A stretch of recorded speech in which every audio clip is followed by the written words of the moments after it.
നമസ്കാരം. ധനുസ് പീസിലേക്ക് ഏവർക്കും സ്വാഗതം. കേരള PSC പരീക്ഷ എഴുതുന്ന എല്ലാവർക്കും ആവർത്തന ചോദ്യങ്ങൾ പഠിക്കുന്നതിലേക്ക് സ്വാഗതം ചെയ്യുന്നു. ഈ ക്വസ്റ്റ്യൻ പേപ്പർ പോലീസ് കോൺസ്റ്റബിൾ തസ്തികയിലേക്ക് നടന്ന എക്സാമിൻ്റെ ആൻസർ കീ വരുന്ന ക്വസ്റ്റ്യൻ പേപ്പേഴ്സാണ്. 2023 നടന്ന എക്സാമായിരുന്നു. ബീറ്റ് ഫോറസ്റ്റ് എക്സാം എഴുതുന്നവർക്കും അതുപോലെ പോലീസ് തസ്തിക എഴുതുന്ന പോലീസിൽ അപേക്ഷ അയച്ചിട്ടുള്ളവർക്കൊക്കെ തന്നെ ഈ ക്വസ്റ്റ്യൻ ആൻസേഴ്സ് പഠിക്കാം. ആവർത്തന ചോദ്യങ്ങൾ എപ്പോഴും നമുക്ക് എല്ലാ ക്വസ്റ്റ്യൻ പേപ്പേഴ്സിലും നമുക്കൊരു 50% കാണാൻ കഴിയും. കുറേയധികം നമുക്ക് പഠിച്ചു കഴിയുമ്പോൾ ഏത് പോർഷനാണ് എവിടെ നിന്നൊക്കെയാണ് ചോദ്യങ്ങൾ ചോദിക്കാൻ ചാൻസ് ഉള്ളതെന്നൊരു ധാരണയുണ്ടാകും. അതുതന്നെയാണ് ഇതിൻ്റെ ലക്ഷ്യവും. ഏത് ഏറിയാണ് ഏറ്റവും പ്രധാനം അർഹിക്കുന്നത് അത് ബേസിക്കലി പഠിച്ച് തറപ്പിച്ച് വയ്ക്കുക. ബാക്കിയുള്ളവ പുറകെ പഠിക്കുകയും ചെയ്യണം. ഓക്കെ, അതാണ് ആവർത്തന ചോദ്യങ്ങൾ. അത്രയും ക്വസ്റ്റ്യൻസ് തറവായി കഴിയുമ്പോൾ പിന്നെ ഭാഗം നോക്കണ്ട, ബാക്കി നമുക്ക് ഡീറ്റെയിൽസ് ആയിട്ട് ഓരോന്നും പഠിച്ചു തുടങ്ങാം. അപ്പോൾ തുടങ്ങാം. ക്വസ്റ്റ്യൻ പേപ്പർ 127/2023 ആൻസേഴ്സ് നോക്കാം. ഒന്നാമത്തെ ക്വസ്റ്റ്യൻ, സുഡാനിൽ നിന്നും ഇന്ത്യക്കാരെ ഒഴിപ്പിക്കുന്നതിനുള്ള രക്ഷാദൗത്യം എന്ത് പേരിലാണ് അറിയപ്പെട്ടത്? സുഡാനിൽ നിന്നും ഇന്ത്യക്കാരെ ഒഴിപ്പിക്കുന്നതിനുള്ള രക്ഷാദൗത്യം എന്ത് പേരിലാണ് അറിയപ്പെട്ടത്? Operation Ganga, operation blue star, operation tiger, operation Kaveri. Answer operation Kaveri. Operation Kaveri. സുഡാനിൽ നിന്നും ഇന്ത്യക്കാരെ ഒഴിപ്പിക്കുന്നതിനുള്ള രക്ഷാദൗത്യം ഓപ്പറേഷൻ കാവേരി എന്ന് അറിയപ്പെടുന്നു. ഓപ്പറേഷൻ കാവേരി എന്ന് അറിയപ്പെടുന്നു. അടുത്ത ക്വസ്റ്റ്യൻ, ചുവടെ കൊടുത്തിരിക്കുന്നവയിൽ 1857 കലാപവുമായി ബന്ധപ്പെടാത്ത നേതാക്കന്മാർ ആരില്ല? 1857 കലാപവുമായി ബന്ധപ്പെടാത്ത നേതാക്കന്മാർ ആരില്ല? Option A Nana Sahib Tantia Tope, option B Bakht Khan Bahadur Shah രണ്ടാമൻ, option C Sidhu Kanhu, option D Kunwar Singh. 1857 കലാപവുമായി ബന്ധപ്പെടാത്ത നേതാക്കന്മാർ ആരെല്ലാമാണ്? Answer option C Sidhu Kanhu. Sidhu Kanhu. Option C Sidhu Kanhu. Sidhu കാനു ആണ് ഇതിൽ 1857 കലാപവുമായി ബന്ധപ്പെടാത്ത നേതാക്കന്മാർ. അടുത്ത ക്വസ്റ്റ്യൻ, താഴെ കൊടുത്തിരിക്കുന്ന സംഭവങ്ങളിൽ നിസ്സഹകരണ പ്രസ്ഥാനവുമായി ബന്ധമില്ലാത്തത് ഏതാണ്? താഴെ കൊടുത്തിരിക്കുന്ന സംഭവങ്ങളിൽ നിസ്സഹകരണ പ്രസ്ഥാനവുമായി ബന്ധമില്ലാത്തത് ഏതാണ്? Answer Simon commission report. Simon commission report. Simon commission report. അടുത്തത്, നാട്ടുകൂട്ടം ഇളക്കം എന്ന ജനകീയ പ്രക്ഷോഭത്തിന് നേതൃത്വം നൽകിയ നേതാവ് ആരായിരുന്നു? നാട്ടുകൂട്ടം ഇളക്കം എന്ന ജനകീയ പ്രക്ഷോഭത്തിന് നേതൃത്വം നൽകിയ നേതാവ് ആരായിരുന്നു? ആൻസർ വേലുത്തമ്പി ദളവ. വേലുത്തമ്പി ദളവ. നാട്ടുകൂട്ടം ഇളക്കം എന്ന ജനകീയ പ്രക്ഷോഭത്തിന് നേതൃത്വം നൽകിയ നേതാവാണ് വേലുത്തമ്പി ദളവ.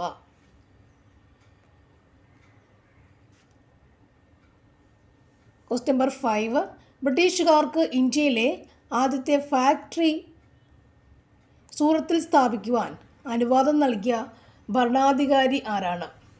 ബ്രിട്ടീഷുകാർക്ക് ഇന്ത്യയിലെ ആദ്യത്തെ ഫാക്ടറി സൂറത്തിൽ സ്ഥാപിക്കുവാൻ അനുവാദം നൽകിയ ഭരണാധികാരി ആരാണ്? Answer option C Jahangir.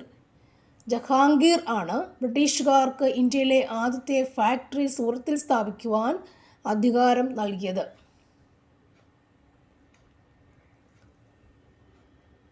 അടുത്ത ക്വസ്റ്റ്യൻ, താഴെ കൊടുത്തിരിക്കുന്ന പ്രസ്താവനകളിൽ 1940 ഓഗസ്റ്റ് വാഗ്ദാനത്തിൽ ഉൾപ്പെടാത്ത പ്രസ്താവന ഏതാണ്?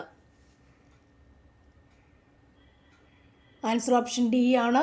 ന്യൂനപക്ഷങ്ങൾക്ക് പ്രത്യേക നിയോജക മണ്ഡലങ്ങൾ ഏർപ്പെടുത്തുക. ന്യൂനപക്ഷങ്ങൾക്ക് പ്രത്യേക നിയോജക മണ്ഡലങ്ങൾ ഏർപ്പെടുത്തുക. ന്യൂനപക്ഷങ്ങൾക്ക് പ്രത്യേക നിയോജക മണ്ഡലങ്ങൾ ഏർപ്പെടുത്തുക.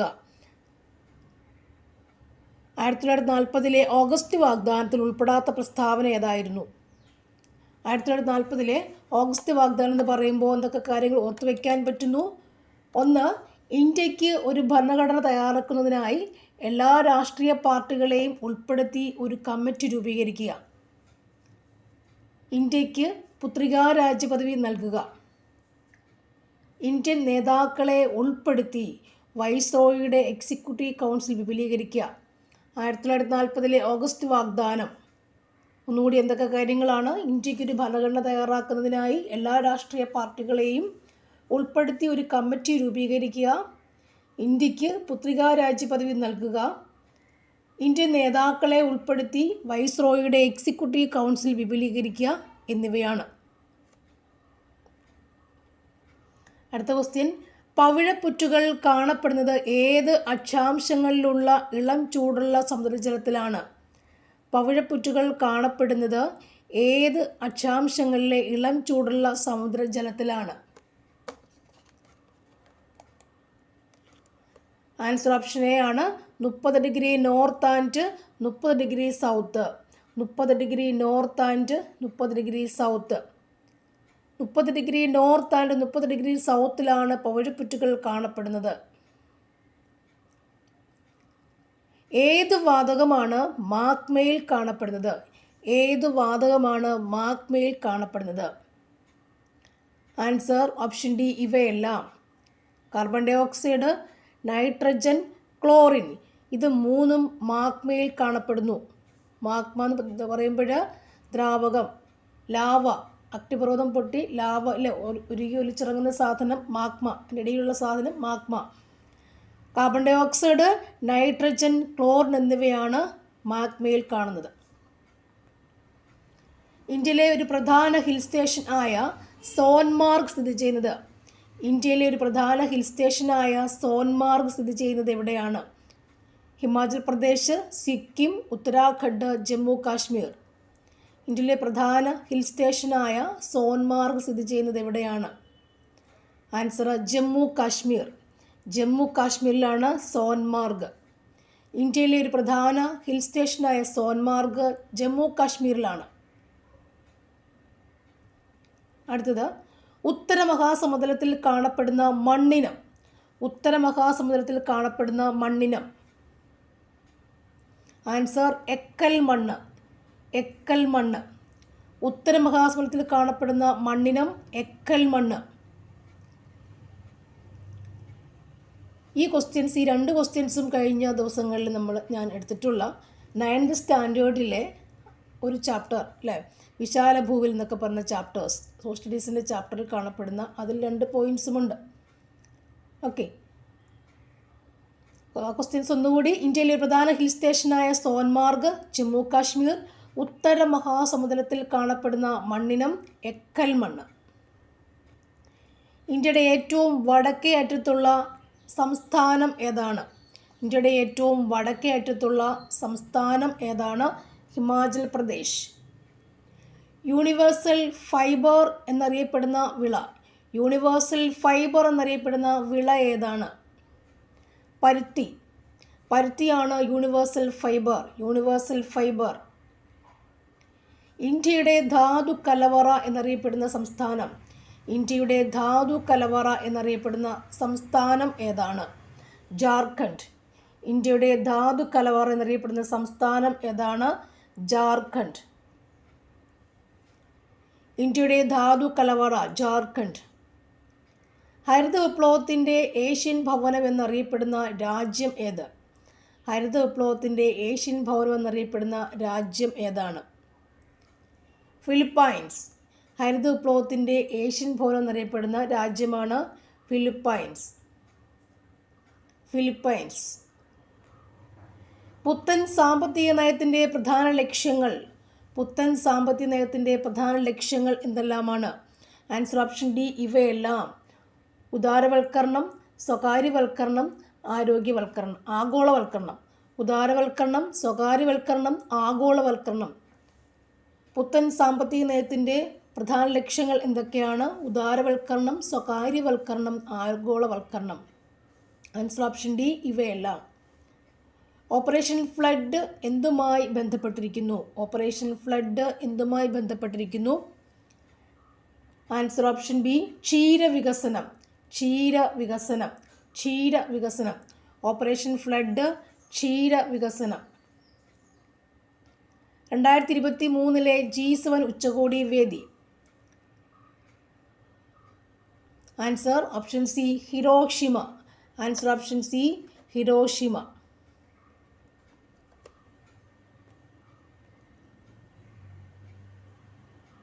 അടുത്ത ക്വസ്റ്റ്യൻ, സംസ്ഥാനത്ത് സാമൂഹ്യനീതി വകുപ്പ് പ്രവർത്തനം ആരംഭിച്ചത് എന്നാണ്? സംസ്ഥാനത്ത് സാമൂഹ്യനീതി വകുപ്പ് പ്രവർത്തനം ആരംഭിച്ചത് എന്നാണ്? Answer 1975 September 9. 1975 സെപ്റ്റംബർ 9 സംസ്ഥാനത്ത് സാമൂഹ്യനീതി വകുപ്പ് പ്രവർത്തനം ആരംഭിച്ചത് എന്നാണ്? 1975 സെപ്റ്റംബർ 9. അടുത്ത ക്വസ്റ്റ്യൻ, KSSMൻ്റെ പൂർണ്ണ രൂപം? KSSMൻ്റെ പൂർണ്ണ രൂപം? Answer Kerala social security mission. Kerala social security mission. Kerala social security mission. Kerala സഹകരണ വികസന ക്ഷേമനിധി ബോർഡിൻ്റെ ആസ്ഥാനം? കേരള സഹകരണ വികസന ക്ഷേമനിധി ബോർഡിൻ്റെ ആസ്ഥാനം? കോട്ടയം, എറണാകുളം, തിരുവനന്തപുരം, കോഴിക്കോട്. കേരള സഹകരണ വികസന ക്ഷേമനിധി ബോർഡിൻ്റെ ആസ്ഥാനം എവിടെയാണ്? തിരുവനന്തപുരം. കേരള സഹകരണ വികസന ക്ഷേമനിധി ബോർഡിൻ്റെ ആസ്ഥാനം തിരുവനന്തപുരം. കേരള സംസ്ഥാന തണ്ണീർത്തട പദ്ധതി അതോറിറ്റി നിലവിൽ വന്നത് എന്നാണ്? കേരള സംസ്ഥാന തണ്ണീർത്തട അതോറിറ്റി നിലവിൽ വന്നത് എന്നാണ്? 25/5/2015 കേരള സംസ്ഥാന തണ്ണീർത്തട അതോറിറ്റി നിലവിൽ വന്നത് 25/5/2015. 25/5/2015.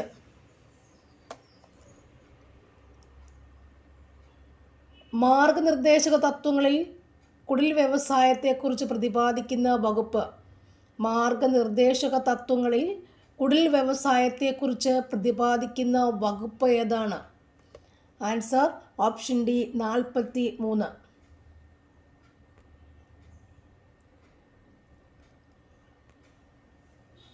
മാർഗനിർദ്ദേശക തത്വങ്ങൾ പ്രതിപാദിക്കുന്ന വകുപ്പ് ഏതാണ്? മാർഗനിർദ്ദേശ തത്വങ്ങൾ പ്രതിപാദിക്കുന്ന വകുപ്പ് ഏതാണ്? ആൻസർ 36-51. 36 മുതൽ 51 വരെ. 36 മുതൽ 51 വരെ. ഭരണഘടനാ നിർമ്മാണ സമിതി ഭരണഘടന അംഗീകരിച്ചത് എന്നാണ്? ഭരണഘടനാ നിർമ്മാണ സമിതി ഭരണഘടന അംഗീകരിച്ചത് എന്നാണ്? Answer option C 1949 November 26. 1949 November 26 ഭരണഘടനാ നിർമ്മാണ സമിതി ഭരണഘടന അംഗീകരിച്ചത് 1949 നവംബർ 26. അടുത്ത ക്വസ്റ്റ്യൻ, ഇന്ത്യൻ ഭരണഘടനയുടെ ആമുഖം എഴുതിയതാര്? ഇന്ത്യൻ ഭരണഘടനയുടെ ആമുഖം എഴുതിയതാര്? ആൻസർ ജവഹർലാൽ നെഹ്റു. ജവഹർലാൽ നെഹ്റു. ഇന്ത്യൻ ഭരണഘടനയിൽ പൗരത്വത്തെക്കുറിച്ച് പ്രതിപാദിക്കുന്ന വകുപ്പുകൾ ഏതെല്ലാം? ഇന്ത്യൻ ഭരണഘടനയിൽ പൗരത്വത്തെക്കുറിച്ച് പ്രതിപാദിക്കുന്ന വകുപ്പുകൾ ഏതെല്ലാം? ആൻസർ ഓപ്ഷൻ സി 5 മുതൽ 11 വരെ. 5 മുതൽ 11 വരെ. ഇന്ത്യൻ ഭരണഘടനയിൽ പൗരത്വത്തെക്കുറിച്ച് പ്രതിപാദിക്കുന്ന വകുപ്പുകൾ ഏതെല്ലാം? 5 മുതൽ 11 വരെ. അടുത്ത ക്വസ്റ്റ്യൻ 29. 73ാമത് ഭരണഘടനാ ഭേദഗതി എന്തുമായി ബന്ധപ്പെട്ടിരിക്കുന്നു? ആൻസർ പഞ്ചായത്തി രാജ്. 73ാമത് ഭരണഘടനാ ഭേദഗതി എന്തുമായി ബന്ധപ്പെട്ടിരിക്കുന്നു? പഞ്ചായത്തി രാജ്. തുല്യ ജോലിക്ക് തുല്യവേതനം മാർഗനിർദ്ദേശ തത്വങ്ങളിൽ ഏത് ആർട്ടിക്കിളുമായി ബന്ധപ്പെട്ടിരിക്കുന്നു? തുല്യ ജോലിക്ക് തുല്യവേതനം. Answer 39D. തുല്യ ജോലിക്ക് തുല്യവേതനം 39D. ഭരണഘടനാ ശില്പി എന്നറിയപ്പെടുന്നത് ആരാണ്? ഭരണഘടനാശില്പി എന്ന് അറിയപ്പെടുന്നത് ആരാണ്? Doctor B R Ambedkar. വീര്യസങ്കലനം മനുഷ്യശരീരത്തിൻ്റെ ഏത് ഭാഗത്ത് വെച്ച് നടക്കുന്നു? വീര്യസങ്കലനം മനുഷ്യശരീരത്തിൻ്റെ ഏത് ഭാഗത്ത് വെച്ചാണ് നടക്കുന്നത്? ആൻസർ അണ്ഡവാഹിനി കുഴൽ. വീര്യസങ്കലനം എന്ന് പറഞ്ഞാൽ എന്താണ്?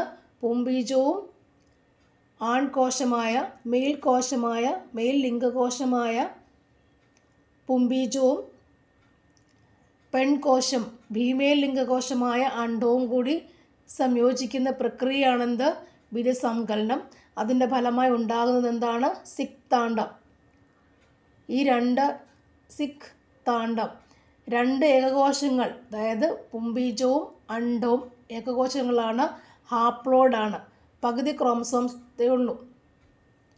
ഇത് രണ്ടും കൂടി ചേരുമ്പോൾ ഉണ്ടാകുന്ന കോശം ഒറ്റ കോശമാണെന്ന് 2n ഡിപ്ലോയിഡായ സിക്താണ്ഡം ഉണ്ടാകുന്നു. മനുഷ്യശരീരത്തിൽ 46 ക്രോമസോംസ് ഉണ്ട്, അതായത് 23 ജോഡിയാണുള്ളത്. 23 പുരുഷ ലിംഗ കോശങ്ങളിൽ പുംബീജത്തിൽ കാണപ്പെടുന്നു, 23 അണ്ഡത്തിൽ കാണപ്പെടുന്നു. ഇത് രണ്ടും കൂടി യോജിക്കുന്ന പ്രക്രിയയാണ് ബീജസങ്കലനം എന്ന് പറയുന്നത്. അങ്ങനെ യോജിക്കുമ്പോൾ ഉണ്ടാകുന്നതാണ് ഒറ്റക്കോശമായ സിക്താണ്ഡം ഉണ്ടാകുന്നു. അത് 46 ക്രോമസോമുകൾ അപ്പോൾ ഉണ്ടാകുന്നു. അത് ഡിപ്ലോയിഡാണ്. ഇത് ഹാപ്ലോയിഡ് n എന്ന് പറയും. ഈ 2n കൂടിച്ചേരുമ്പോൾ 2n ഡിപ്ലോയിഡ് എന്ന് പറയുന്നു. രണ്ട് പുംബീജവും അണ്ഡവും കൂടി സംയോജിക്കുന്ന പ്രക്രിയയാണ് വീര്യസങ്കലനം എന്ന് പറയുക. അതുവഴി ഉണ്ടാകുന്ന ഏകകോശം ഒറ്റ വലിയ കോശമാണ് സിക്താണ്ഡം എന്ന് പറയുക. ആ കോശം വിഭജിച്ചിട്ടാണ് പിന്നീട് ഭ്രൂണമായി എംബ്രിയോ ആയിട്ട് പറ്റിപ്പിടിച്ച് വളരുക. അപ്പോൾ ഈ പ്രോസസ്സ് നടക്കുന്ന ഇവിടെ വെച്ചാണ്? അണ്ഡവാഹിനി കുഴൽ വെച്ചാണ്. അണ്ഡവാഹിനി കുഴൽ എന്ന് പറയുമ്പോൾ ഗർഭാശയം ഇങ്ങനെയാണെങ്കിൽ, ഇവിടെ ഗർഭാശയമാണ്, ഇത് ഗർഭാശയം ആണെങ്കിൽ ഈ രണ്ടും അണ്ഡവാഹിനിയാണ്. ഇതിലാണ് അണ്ഡങ്ങൾ രൂപപ്പെടുക. ഇവിടെ അതുപോലെയുണ്ട്, അണ്ഡങ്ങൾ രൂപപ്പെടുന്നുണ്ട്. ഇത് യോനി ഭാഗമാണ് താഴേക്കുള്ളത്. അപ്പോൾ ഇവിടെ അണ്ഡങ്ങൾ രൂപപ്പെടുന്നു. ഓരോ മാസവും പൂർണ്ണ വളർച്ചയെത്തിയ അണ്ഡം ഇതിവിടെ നിന്ന് ഇങ്ങോട്ട് സഞ്ചരിച്ച് ഇവിടെ എത്തുന്നു. ഏകദേശം ഇവിടെ വെച്ചല്ലേ. അപ്പോൾ പുംബീജങ്ങൾ ഇതുവഴി വരുന്നു, ഇവിടെ വരെ മോട്ടിലിറ്റി വേണം, സഞ്ചരിക്കണം. ഇത്രയും ദൂരം പുംബീജങ്ങൾ മൂവ് ചെയ്യണം. അങ്ങനെ വന്നിട്ട് ഇതാണ് അണ്ഡവാഹിനി കുഴൽ. ഇവിടെ വെച്ചിട്ടാണ് അവർ സംയോജിക്കുക. അപ്പോൾ അണ്ഡങ്ങൾ ഇവിടെ ഉണ്ടാകുന്നുണ്ട്. ഓരോ മാസവും ഇവിടെ ധാരാളം അണ്ഡങ്ങൾ, ജനിക്കുമ്പോഴേ അണ്ഡങ്ങൾ രൂപപ്പെടുകയാണ് ചെയ്യുന്നത്. അപ്പോൾ പിന്നീട് പ്യൂബർട്ടി കഴിയുമ്പോഴാണെന്ത് അത് പക്വത എത്തിയിട്ട് വികസിക്കാൻ തുടങ്ങുക. അതിനുശേഷം ഓരോ മാസവും ഓരോ അണ്ഡം വീതം, അല്ലെങ്കിൽ ഓരോരുത്തരുടെ രീതി അനുസരിച്ചിട്ട് അണ്ഡങ്ങൾ ഇങ്ങനെ പാകപ്പെടുന്നു. ആ അണ്ഡം വന്നിട്ടാണ് ഇതുവഴി വരുന്ന പുംബീജം ഇതുവഴി വരുന്നുണ്ട്. ഈ പുംബീജം വഴി ഇവിടെ വന്നിട്ട് അണ്ഡവാഹിനിക്കുഴലിൽ വെച്ചിട്ട് സംയോജിക്കുന്നു. അതാണ് വീര്യസങ്കലനം എന്ന് പറയുക. അങ്ങനെയാണ് ഈ സിക്താണ്ഡം ഉണ്ടാകുന്നു. ആ സിക്താണ്ഡം എന്താണ് പിന്നീട് മോറുല അല്ലെങ്കിൽ ബ്ലാസ്റ്റുല ഫോമിലാകുമ്പോൾ കുറച്ച് വിഭജനം കഴിഞ്ഞ ശേഷമാണ് ഈ ഗർഭാശയ ഭിത്തിയിൽ വന്നിട്ട് അത് പറ്റിപ്പിടിച്ച് വളരാൻ തുടങ്ങുന്നത്. അപ്പോൾ ഇവിടെ അണ്ഡവാഹിനിയിൽ വെച്ച് സംയോജിക്കുന്നു. അതുപോലെ വെച്ച് കോശങ്ങൾ പല വിഭജനം നടക്കുന്നു. മോറുല, ബ്ലാസ്റ്റുല അങ്ങനെയൊക്കെ പറയും. ഇവിടെ വന്ന് ഗർഭാശയ ഭിത്തിയിൽ പിന്നീട് വന്ന് പ്ലാസൻ്റെയൊക്കെ ഉണ്ടായ ശേഷം എന്താവുന്നവിടെ പറ്റിപ്പിടിച്ച് വളരാൻ തുടങ്ങുന്നു. അപ്പോൾ അതാണത്. വീര്യസങ്കലനം മനുഷ്യശരീരത്തിൻ്റെ ഏത് ഭാഗത്ത് വെച്ച് നടക്കുന്നു? അണ്ഡവാഹിനി കുഴലിലാണ് നടക്കുന്നത്. താഴെ കൊടുത്തിരിക്കുന്ന ഏത് ജീവകമാണ് ടോക്കോഫെറോൺ? ഏത് ജീവകമാണ് ടോക്കോഫിറോൺ അല്ല, ടോക്കോഫിറോൾ എന്ന് പറയാറുണ്ട്. അത് ജീവകം ഇ ആണ്. ടോക്കോഫിറോൾ ജീവകം ഇ ആണ് അല്ലേ. ജീവകം എ റെറ്റിനോൾ എന്ന് പറയുന്നുണ്ട് അല്ലേ. ജീവകം ബി കോംപ്ലക്സുകളാണുള്ളത് നമുക്കുള്ളത്. ജീവകം ഡി കാൽസിഫെറോൾ എന്നും പറയാറുണ്ട് അതിനെ. അപ്പോൾ ഇതിൽ ജീവകങ്ങൾ എന്ന് പറയുമ്പോൾ എയും ബിയും സിയും ഡിയും ഉണ്ട്. അടക്കെന്ന് പറയും, കൊഴുപ്പിൽ ലയിക്കുന്ന ജീവകങ്ങളുമുണ്ട്. അതുപോലെ തന്നെ എ ഡി ഇ കെ അടക്കെന്ന് പറയുന്ന കൊഴുപ്പിൽ ലയിക്കുന്ന ജീവകങ്ങളുമുണ്ട്. ബിയും സി എന്ന് പറയുന്ന ജലത്തിൽ ലയിക്കുന്ന ജീവകങ്ങളുമുണ്ട്. ബി എന്ന് പറയുമ്പോൾ ബി കോംപ്ലക്സുകളാണ്. B1 മുതൽ B12 വരെയുള്ളതാണ് ബി കോംപ്ലക്സ് അല്ലേ. അപ്പം ജീവകം എ എന്ന് പറയുമ്പോൾ റെറ്റിനോൾ, നിശാന്തതയ്ക്ക് കാരണമായി ഈ ജീവകം എയുടെ അഭാവം കൊണ്ട് അസുഖമാണെന്ത്? നിശാന്തത, കണ്ണ് കാണാത്ത അവസ്ഥ. ബി കൊണ്ട് B1 അഭാവത്തിലുണ്ടെന്ന അസുഖമാണെന്ത്? ബെറിബറി എന്ന് പറയുക അല്ലേ. ജീവകം ഇയുടെ ഡെഫിഷ്യൻസി ഡിസീസ് അല്ലെങ്കിൽ ജീവകം ഇയുടെ കുറവുണ്ടാകുന്ന അസുഖം എന്താണ്? വന്ധ്യതയാണ്. ജീവികളുടെ ഈയുടെ കുറവുണ്ട് അസുഖം എന്താണ്? വന്ധ്യത. അടുത്തത് മീനമാറ്റാരോഗം. മീനമാതാരോഗം ഏതിൻ്റെ മലിനീകരണവുമായി ബന്ധപ്പെട്ടിരിക്കുന്നു? മീനമാതാരോഗം ഏതിൻ്റെ മലിനീകരണവുമായി ബന്ധപ്പെട്ടിരിക്കുന്നു? ആൻസർ HG മലിനീകരണം, മെർക്കുറി. HG മലിനീകരണം. മീനമാതാരോഗം ഏതിൻ്റെ മലിനീകരണം? HG മലിനീകരണം. മാംസത്തിൻ്റെ കുറവ് മൂലം ഉണ്ടാകുന്ന രോഗം ഏതാണ്? മാംസത്തിൻ്റെ കുറവ് മൂലം ഉണ്ടാകുന്ന രോഗം ഏതാണ്? Answer kwashiorkor.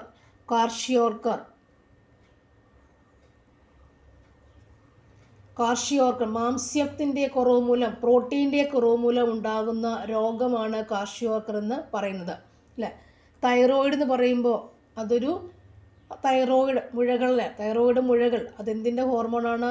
തൈറോക്സിൻ എന്ന ഹോർമോൺ, തൈറോയ്ഡ് ഗ്രന്ഥി പുറപ്പെടുവിക്കുന്ന തൈറോക്സിൻ എന്ന ഹോർമോൺ ഉണ്ടാകാതിരിക്കുമ്പോൾ ഉണ്ടാകുന്ന മുഴകൾ തൈറോയ്ഡ് എന്ന് പറയാം.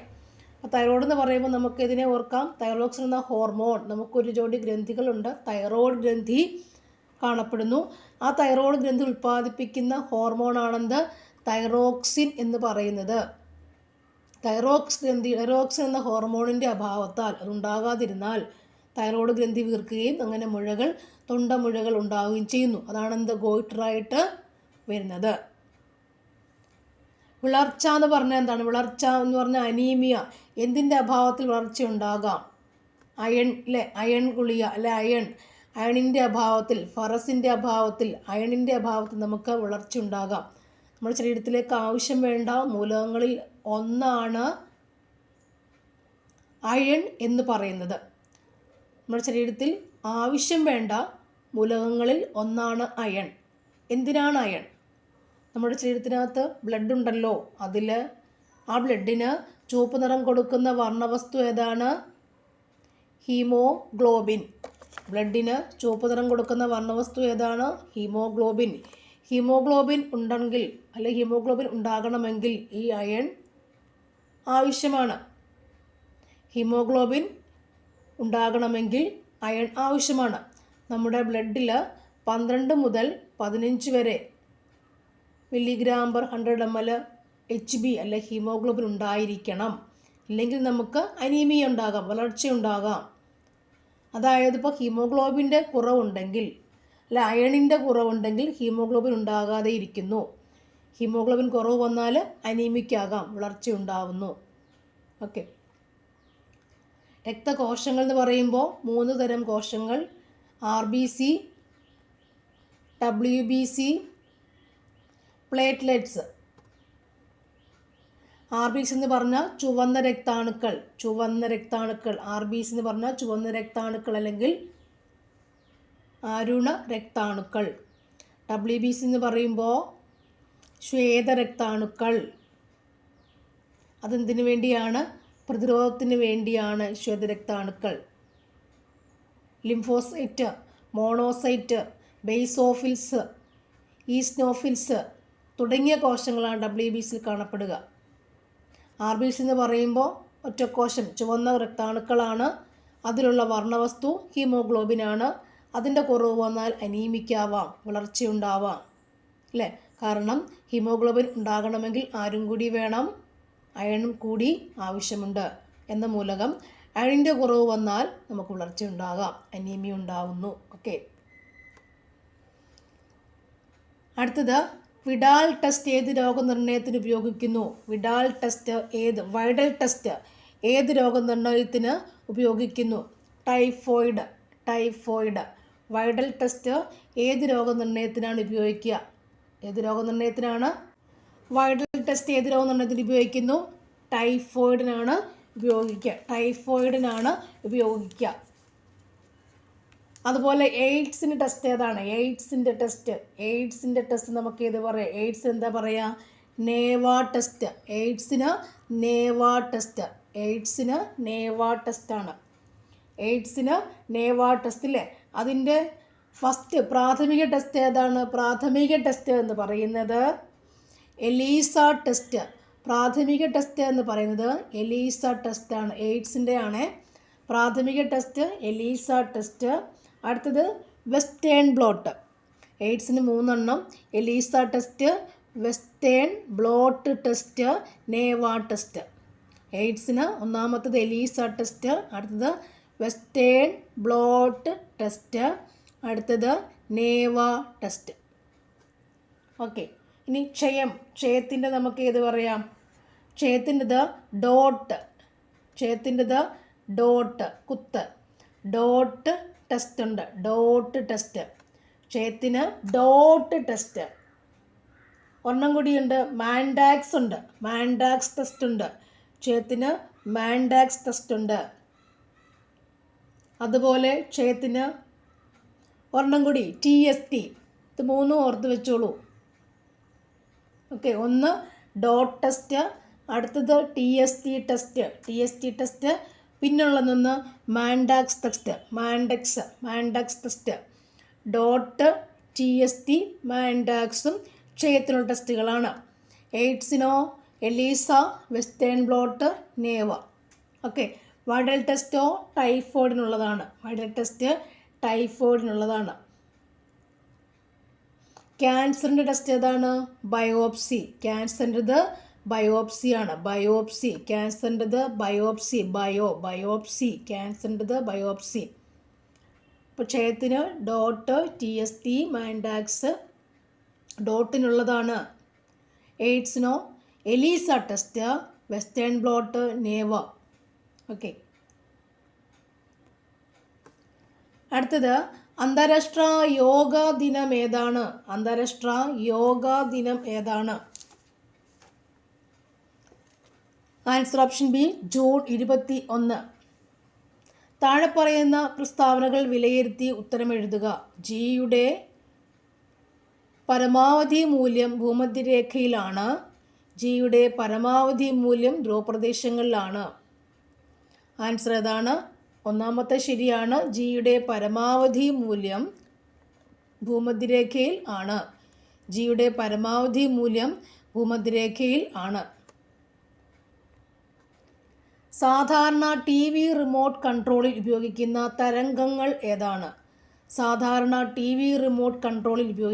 തരംഗങ്ങൾ ഏതാണ്? ഇൻഫ്രാറെഡ് രശ്മികൾ. സാധാരണ TV റിമോട്ട് കൺട്രോളിൽ ഉപയോഗിക്കുന്ന രശ്മികളാണ് ഇൻഫ്രാറെഡ് രശ്മികൾ. ഒരു ഗോളീയ ദർപ്പണത്തിൻ്റെ ഫോക്കസ് ദൂരം 15 സെൻറ്റിമീറ്റർ ആണെങ്കിൽ അതിൻ്റെ വക്രത ആരം R എത്രയാണ്? Answer 30 centimetre. R = 2F എന്ന് പറയും. 30 സെൻറ്റിമീറ്റർ. 2023 മെയ് 5 ഇന്ത്യയിൽ കാണപ്പെട്ട ചന്ദ്രഗ്രഹണം ഏതാണ്? പെൻബ്രൽ ചന്ദ്രഗ്രഹണം. അടുത്തത് 3D ഓർബിറ്റിൽ ഉള്ള ഒരു ഇലക്ട്രോണിന് സാധ്യമായ N, L, M എന്നിവയുടെ മൂല്യങ്ങൾ എത്രയാണ്? ആൻസർ N 3, L 2, 3, M-1 ആണ്. 3D ഓർബിറ്റലിലുള്ള ഒരു ഇലക്ട്രോണിന് സാധ്യമായ N, L, M എന്നിവയുടെ മൂല്യങ്ങൾ: N ഷെല്ലിൽ 3, L 2, M -1 കാണപ്പെടുന്നു. B boron, aluminium, magnesium, K potassium എന്നീ മൂലകങ്ങളെ പരിഗണിക്കുമ്പോൾ അവയുടെ ലോഹ സ്വഭാവത്തിൻ്റെ ശരിയായ ക്രമം ഏതാണ്? ആൻസർ പൊട്ടാസ്യത്തിന് കൂടുതൽ, മഗ്നീഷ്യം തൊട്ട് പുറകെ, aluminium, bromine. Answer option D. താഴെ കൊടുത്തിട്ടുള്ള പദാർത്ഥങ്ങളിൽ pH മൂല്യം 7-നേക്കാൾ കൂടുതലുള്ളത് ഏതിനാണ്?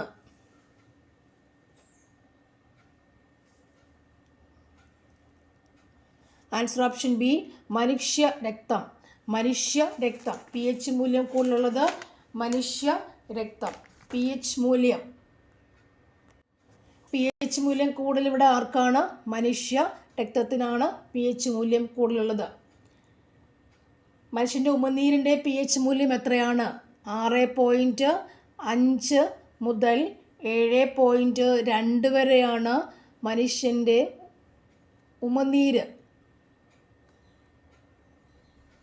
ഓക്കെ, 7.2 ആണ്. 6.5 to 7.2 ആണ് മനുഷ്യൻ്റെ ഉമിനീര്, അതിൻ്റെ pH മൂല്യം. നാരങ്ങ നീരിൻ്റെയോ 2.4 ആണ്. 2.4 ആസിഡാണ് നാരങ്ങ നീര്. 2.4 ആണ് നാരങ്ങ നീരിൻ്റെ pH മൂല്യം. മനുഷ്യ രക്തത്തിൻ്റെ എത്രയാണ്? രക്തത്തിൻ്റെത് 7.4 ആണ് മനുഷ്യരക്തം. 7.4 ആണ് മനുഷ്യരക്തം. ഉമിനീര് എന്ന് പറയുമ്പോൾ 6.5 മുതൽ 7.2 വരെ. ഉമിനീര് 6.5 മുതൽ 7.2 വരെ. മനുഷ്യരക്തം 7.4. താഴെ കൊടുത്തിട്ടുള്ളവയിൽ ആദർശ ലായനിക്ക് ഉദാഹരണമല്ലാത്തത് ഏതാണ്? ഫീനോളും അനീലിനും. ഫീനോളും അനീലിനും. ഫീനോളും അനീലിനുമാണ് ആദർശ ലായനി ഉദാഹരണം അല്ലാത്തത്. ബെൻസീൻ, ടൊളുവീൻ, എൻ ഹെക്സേനും എൻ ഹെപ്റ്റൈനും ബ്രോമോ ഈഥൈനും ക്ലോറോ ഈഥൈനും ആദർശ ലായനികൾ ആണ്. Benzene, toluene, n hexane, n heptane, bromo ഈഥൈനും ക്ലോറോ ഈഥൈനും. അടുത്ത ക്വസ്റ്റ്യൻ, ഹെർമൻ കൊണ്ടറ്റുമായി ബന്ധപ്പെട്ടത് ഏതൊക്കെയാണ്? ആൻസർ രണ്ടാമത്തെ പ്രസ്താവനയാണ്. Option A answer. രാജ്യസമാചാരം, പശ്ചിമോദയ എന്നീ പേരുകളിൽ 2 മലയാള പത്രങ്ങൾ ആരംഭിച്ചു. ഒളിമ്പിക്സ് ചരിത്രത്തിൽ ആദ്യമായി ജാവലിൻ ത്രോയിൽ ഇന്ത്യക്ക് സ്വർണ്ണ മെഡൽ നേടിത്തന്ന കായിക താരം ആരാണ്? നീരജ് ചോപ്ര. 2022 എഴുത്തച്ഛൻ പുരസ്കാര ജേതാവ് എ സേതുമാധവൻ. ശ്രീനാരായണ ഗുരുവിൻ്റെ പ്രസിദ്ധീകരണം ഏതാണ്? ശ്രീനാരായണ ഗുരുവിൻ്റെ പ്രസിദ്ധീകരണം ഏതാണ്? ആൻസർ ആത്മോപദേശ ശതകം. മാമാങ്കത്തിന് അന്ത്യത്തിന് കാരണമായ ഘടകം ഏതാണ്?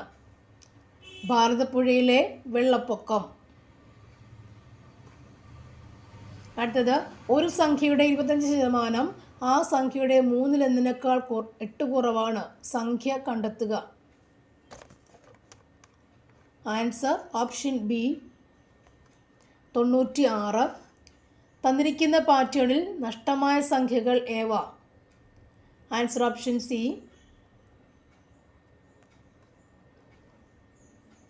53 -2⁴ × 3/2⁴. ആൻസർ ഓപ്ഷൻ ബി ആണ് 3⁴. 45 സംഖ്യകളുടെ ശരാശരി 180 ആണ്. 46 എന്ന സംഖ്യ 91 എന്നത് തെറ്റായി എഴുതിയാൽ പിന്നീട് കണ്ടെത്തിയെങ്കിൽ ശരിയായ ശരാശരി എത്ര ആയിരിക്കും? Option A 149. 3-5 എന്ന സമാന്തര പ്രോഗ്രഷൻ്റെ 24ാം പദം എത്രയാണ്? ആൻസർ 49. കൃഷ്ണൻ്റെ സഹോദരിയാണ് ഗൗരി. പിങ്കിയുടെ ചെറുമകനാണ് കൃഷ്ണൻ. സിമിയുടെ അമ്മയാണ് പിങ്കി. രാമൻ്റെ ഭാര്യയാണ് സിമി. പിങ്കി ഗൗരിയുമായി എങ്ങനെ ബന്ധപ്പെട്ടിരിക്കുന്നു? ആൻസർ ഓപ്ഷൻ എ ആണ്. 57ൻ്റെ ആൻസർ നെഗറ്റീവാണത്. 58ൻ്റെ answer option C 30%. 59 answer option B. 60ൻ്റെ ആൻസർ ഓപ്ഷൻ ഡി ആണ്. അടുത്ത question 61. Don't look down dash the poor. Long look down dash the poor. Answer upon. Don't look down upon the poor. Upon the poor. This is dash mountain in the area. Are you sure you can climb it? This is dash mountain in the area. Are you sure you can climb it? Answer option D, the steepest. This is the steepest mountain in the area. Are you sure you can climb it? Neither my friends nor the bookstore dash the book I need. has, neither my friends nor the bookstore has. I tried to explain, but he refused, dash and went on dash. I tried to explain, but he refused to listen and went on grumbling. Option A. They showed her the easiest way to do it. The passive form of the sentence is answer option A. She was shown the easiest way to do it.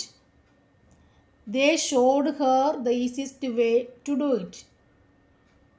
She was shown the easiest way to do it. A dash of sailors. A crew of sailors. Her iron will and dash commitment put her on the top.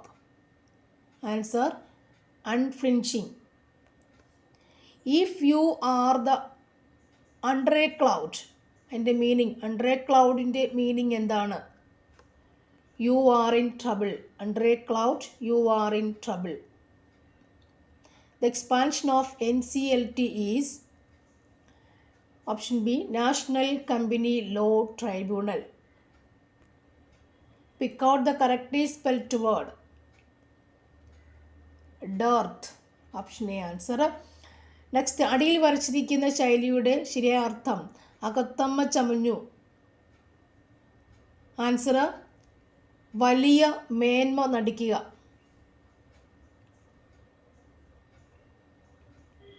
അടിയിൽ വരച്ചതിൻ്റെ ഒറ്റപ്പദം വളരെയധികം സംസാരിക്കുന്നവനായി കാണപ്പെട്ടു.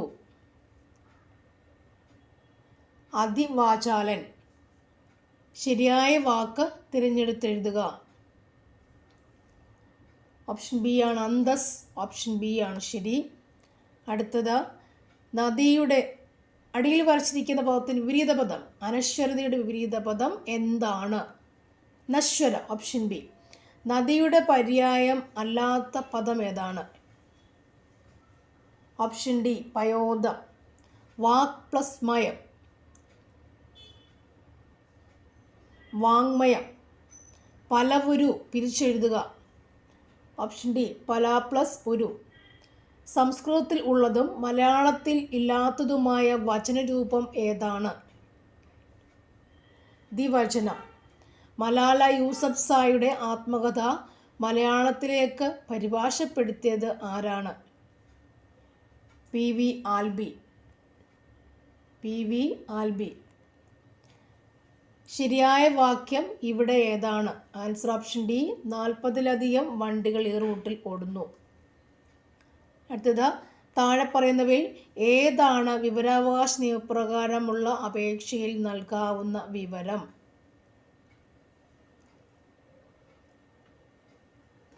മന്ത്രിസഭാ തീരുമാനങ്ങൾ. Cocaine എന്ന മയക്കുമരുന്ന് ഉപയോഗിക്കുന്ന വ്യക്തികൾക്ക് ലഭിക്കുന്ന പരമാവധി തടവ് ശിക്ഷ എത്രയാണ്? 1 വർഷം വരെ കഠിന തടവ്.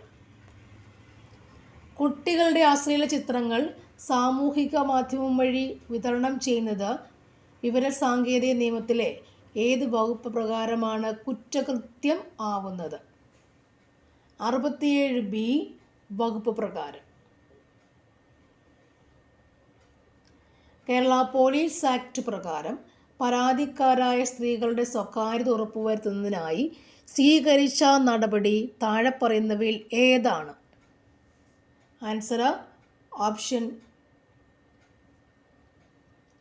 ബി ആണ് ഒന്നാമത്തെ നടപടി. എല്ലാ പോലീസ് സ്റ്റേഷനിലും വനിതാ പോലീസിൻ്റെ സേവനം ഉറപ്പുവരുത്തുക. അടുത്തത്, എയ്ഡ്സ് ബാധിതനായ ഒരു വ്യക്തി രോഗം പരത്തണമെന്ന ഉദ്ദേശത്തോടെ രോഗവിവരം മറച്ചുവെച്ച് മറ്റാളുകളുമായി ലൈംഗിക ബന്ധത്തിൽ ഏർപ്പെടാൻ ലഭിക്കുന്ന തടവ് ശിക്ഷ എത്രയാണ്? 2 വർഷം വരെ വരുന്ന തടവ് ശിക്ഷ. താഴെ പറയുന്നവയിൽ അറസ്റ്റ് വാറണ്ടായി പരിഗണിക്കാവുന്ന കുറ്റകൃത്യം ഏതാണ്? ഓപ്ഷൻ സി 2 വർഷത്തിൽ കവിയുന്ന തടവ് ശിക്ഷ ലഭിക്കുന്ന കുറ്റകൃത്യം. താഴെ പറയുന്നവരിൽ ശരിയായ പ്രസ്താവന ഏതാണ്? ആൻസർ ഓപ്ഷൻ ബി ആണ്. രണ്ടാമത്തെ പ്രസ്താവന ശരിയാണ്. പോലീസ് ഉദ്യോഗസ്ഥന് നൽകിയ കുറ്റസമ്മതത്തിൻ്റെ അടിസ്ഥാനത്തിൽ പ്രതി കുറ്റകൃത്യം ചെയ്യാൻ ഉപയോഗിച്ച ആയുധം കണ്ടെത്തിയാൽ ആ മൊഴി കോടതിയിൽ തെളിവായി സ്വീകരിക്കാവുന്നതാണ്. ലൈംഗിക ഉദ്ദേശത്തോടെ പ്രായപൂർത്തിയാകാത്ത പെൺകുട്ടിയുടെ സ്വകാര്യ ഭാഗത്ത് തൊടുന്ന വ്യക്തിക്ക് ലഭിക്കാവുന്ന തടവ് ശിക്ഷ എത്രയാണ്? 3 വർഷത്തിൽ ഓപ്ഷൻ എ 3 വർഷത്തിൽ കുറയാത്തതും 5 വർഷം വരെ ആകുന്നതുമായ തടവ് ശിക്ഷ. വിവരാവകാശ നിയമപ്രകാരം മൂന്നാം കക്ഷിയുമായി ബന്ധപ്പെട്ടൊരു വിവരം നൽകുവാൻ സാധിക്കുമോ എന്നത് എത്ര ദിവസത്തിനുള്ളിൽ അപേക്ഷകനെ അറിയിക്കണം? 40 ദിവസത്തിനകം. Narcotic drug and psychotropic substance act India 1985 ഏത് വകുപ്പ് പ്രകാരമാണ് കുറ്റവാളികൾക്ക് ധനസഹായം നൽകുന്നത് കുറ്റകൃത്യം ആവുന്നത്? ആൻസർ വകുപ്പ് 27A. താഴെ പറയുന്നവയിൽ ശരിയായ പ്രസ്താവന തിരഞ്ഞെടുത്തെഴുതുക. ആൻസർ ഓപ്ഷൻ സി, നാലാമത്തെ പ്രസ്താവന ശരിയാണ്. ബൈക്ക് യാത്രികർ ഒരു സ്ത്രീയെ ആക്രമിച്ച് അവരുടെ കൈവശമുള്ള സ്വർണം ബലമായി പിടിച്ചെടുത്താൽ ഇന്ത്യൻ ശിക്ഷാ നിയമപ്രകാരം അവർ ചെയ്യുന്ന കുറ്റകൃത്യം എന്താണ്? കവർച്ച. Option B. കൊലപാതക കേസിലെ പ്രതിയെ അറസ്റ്റ് ചെയ്യാൻ ആ നേരത്ത് ദേഹപരിശോധന നടത്താൻ അധികാരപ്പെട്ടവർ ആരൊക്കെയാണ്? അറസ്റ്റ് രേഖപ്പെടുത്തിയ പോലീസ് ഉദ്യോഗസ്ഥന് നടത്താം. പൊതുജനങ്ങൾക്ക് അസഹ്യത ഉളവാക്കുന്ന രീതിയിൽ പൊതുസ്ഥലത്ത് വെച്ച് മൃഗങ്ങളെ കശാപ്പ് ചെയ്താൽ കിട്ടുന്ന ശിക്ഷ എത്രയാണ്? 1 വർഷം വരെ തടവ് ശിക്ഷ.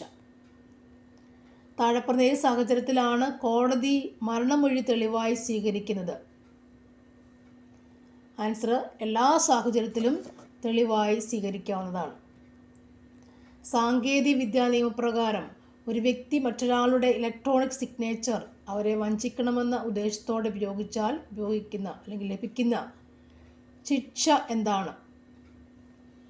3 വർഷം തടവ് ലഭിക്കുക. 3 വർഷം തടവും ഓപ്ഷൻ എ ആൻസർ. 3 വർഷം തടവും 1,00,000 രൂപയും പിഴയായിട്ട് കൊടുക്കണം. 3 വർഷം തടവ്. താഴെ പറഞ്ഞതിൽ ശരിയായ പ്രസ്താവനകൾ ഏതൊക്കെയാണ്? ആൻസർ ഓപ്ഷൻ സി, രണ്ടാമത്തെ പ്രസ്താവന മാത്രം ശരിയാണ്. സ്വമേധയാ ലഹരിക്കടിമയായ വ്യക്തി മറ്റൊരാളെ ആക്രമിച്ചാൽ അത് കുറ്റകൃത്യമായി കണക്കാക്കും. ലഹരി അടിച്ചിട്ട് ഒരാളെ തല്ലാൻ പോയാൽ അത് കുറ്റകൃത്യം.